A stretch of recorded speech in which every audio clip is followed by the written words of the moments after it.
네, 그런가 하면 작년 8월 수도방위사령부가 쏘카 같은 차량 공유 업체들의 이용자 위치 추적이 가능하냐는 매우 이례적인 공문을 보낸 사실도 드러났습니다.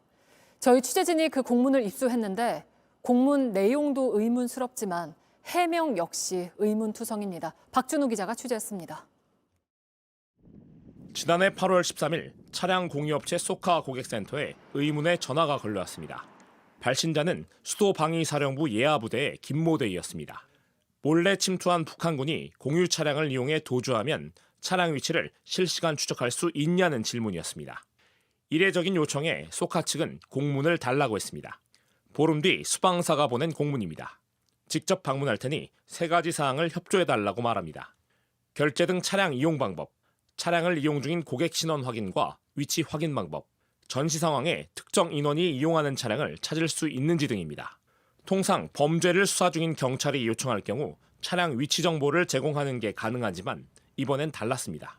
법적 근거도 없는 데다 이상함을 느낀 쏘카 측은 내부 법률 검토를 거쳐 요청을 거절했습니다. 그러자 이번엔 수방사 소속 서모 중령에게 연락이 왔습니다.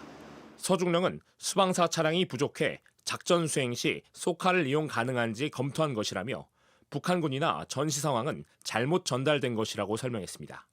갑자기 말을 바꾼 겁니다. 계엄 때 직접 공유 차량을 사용하거나 체포 대상이 타고 있는 위치 추적을 하기 위함이 아닌가 하는 그런 의심이 드네요. 수방사 측은 쏘카 외에도 투르카 등 다른 차량 공유 업체에도 비슷한 요청을 한 걸로 파악됐습니다.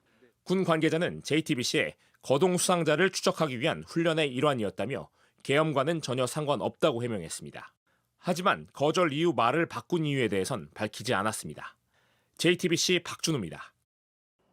12.3 비상계엄의 세부 작전 계획도 조금씩 드러나고 있습니다. 특히 노상원 전 정보사령관이 자신의 수첩에 사살과 북풍 공작을 적어놨는데요. 실제로 정보사령부는 지난 8월 한 민간 업체를 지정해서 북한 인민군이 입는 군복 170벌을 12월 첫째 주까지 제작해달라고 의뢰한 걸로 확인됐습니다. 김민광 기자가 단독 취재했습니다. 국군정보사령부 산하 북파공작부대는 신분을 철저히 숨긴 채 활동하는 요원들입니다. 주요 임무는 첩보 수집과 요인 납치, 그리고 사살입니다. 운영 안 했습니까?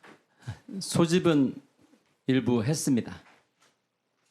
하나 그런 특정 임무를 부여한 것이 아니고 팀1 중에 극소수 일부로 포함이 되었던 사항입니다. 계엄 설계자로 지목된 노상원 전 정보사령관의 자필 수첩 안에는 이들의 임무를 가늠해 볼 수 있는 내용이 담겨 있습니다.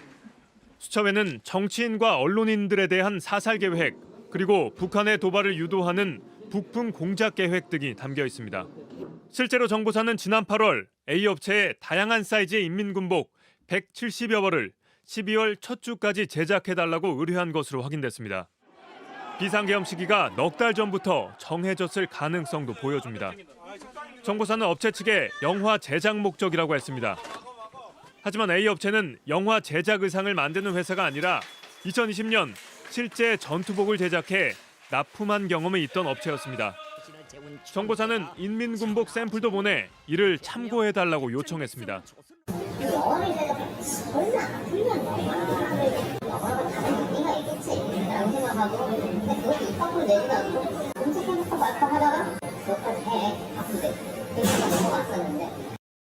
정보사는 지난 7월 긴급 공고를 낸 뒤 8월에 A 업체와 수의 계약을 체결했고 예산은 3천만 원을 책정했습니다.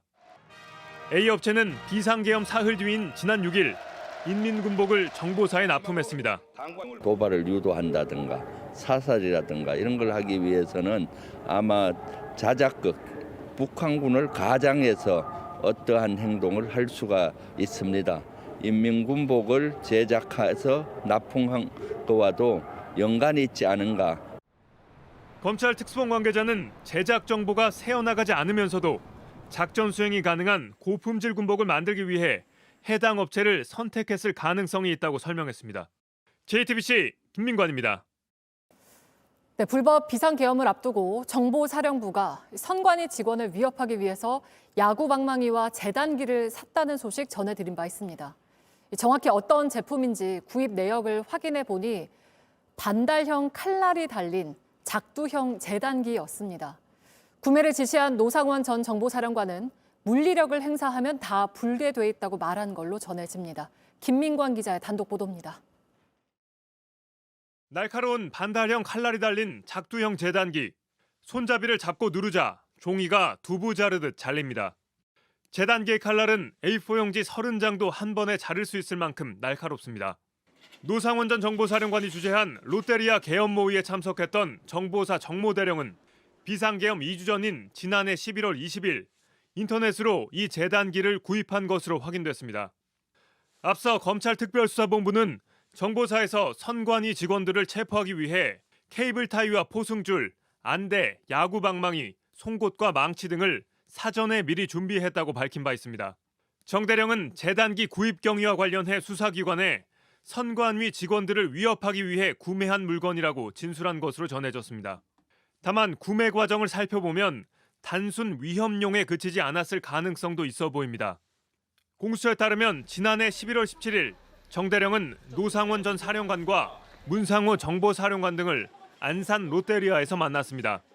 이 자리에서 노 전 사령관은 야구 방망이를 내 사무실에 갖다 놓으라며 물리력을 행사하면 다 불개되어 있다고 말한 것으로 전해졌습니다. 바로 사흘 뒤 정 대령은 반달형 칼날이 달린 작두형 재단기를 샀습니다. 노 전 사령관이 선관위 직원들의 거짓 자백을 유도하기 위해 야구 방망이와 함께 작두형 재단기까지 준비를 지시했을 가능성을 보여줍니다. JTBC 김민관입니다.